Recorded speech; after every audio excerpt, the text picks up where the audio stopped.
Ukraine যুদ্ধ বন্ধে যুক্তরাষ্ট্রের নবনির্বাচিত প্রেসিডেন্ট ডোনাল্ড ট্রাম্পের সঙ্গে আলোচনায় বসতে চান রাশিয়ার প্রেসিডেন্ট ভ্লাদিমির পুতিন। তবে এক্ষেত্রে রাশিয়ার দখল করা ইউক্রেনের ভূখণ্ডগুলোর ব্যাপারে ছাড় দিতে রাজি নন তিনি। সেই সাথে যুদ্ধ বন্ধ করতে চাইলে ইউক্রেনকে পশ্চিমা সামরিক জোট ন্যাটোতে যোগ দেওয়ার ইচ্ছাও ত্যাগ করতে হবে, এমনটাই জানায় ক্রেমলিন। এর আগে নির্বাচিত হলে ২৪ ঘন্টার মধ্যে ইউক্রেন যুদ্ধ বন্ধের প্রতিশ্রুতি দিয়েছিলেন ট্রাম্প। ৫ই নভেম্বর মার্কিন প্রেসিডেন্ট নির্বাচনে জয় পেয়েছেন তিনি। এদিকে রাশিয়ার প্রেসিডেন্ট ভ্লাদিমির পুতিনও রাজি শর্ত সাপেক্ষে যুদ্ধ বন্ধ করতে। শেষে এখন নিজ থেকেই জানালেন আলোচনায় বসতে চান ডোনাল্ড ট্রাম্পের সঙ্গে।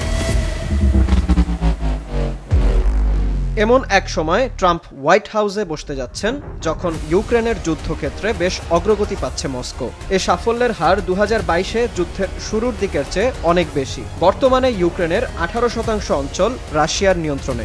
এর মধ্যে ২০১৪ সালে ইউক্রেনের ক্রিমিয়া উপদ্বীপের পুরোটাই দখল করে নেয় রুশ বাহিনী। এছাড়া দেশটির দোনেৎস্ক ও লুহানস্ক অঞ্চলের ৮০% এবং জাপোরিঝিয়া ও খেরসন অঞ্চলের ৭০%-র বেশি রাশিয়ার দখলে। এছাড়া খার্কিভ ও মিকোলাইভের ৩%-এরও কিছুটা কম এলাকা নিয়ন্ত্রণ করছে মস্কো। সব মিলিয়ে ইউক্রেনের ১,১০,০০০ বর্গ কিলোমিটারেরও বেশি এলাকা বর্তমানে রাশিয়ার দখলে।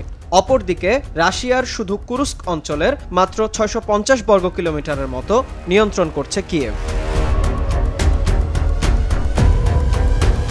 সম্প্রতি যুক্তরাষ্ট্রের তৈরি দূরপাল্লার ক্ষেপণাস্ত্র ব্যবহার করে রাশিয়ায় হামলা চালাতে ইউক্রেনকে অনুমতি দিয়েছেন মার্কিন প্রেসিডেন্ট জো বাইডেন। দেশটির এই পদক্ষেপের কারণে যুদ্ধবিরতির চুক্তিতে পৌঁছাতে জটিলতা ও বিলম্ব দেখা দিতে পারে বলেই মনে করছেন বিশ্লেষকরা। বিনয়ামিন, RTV।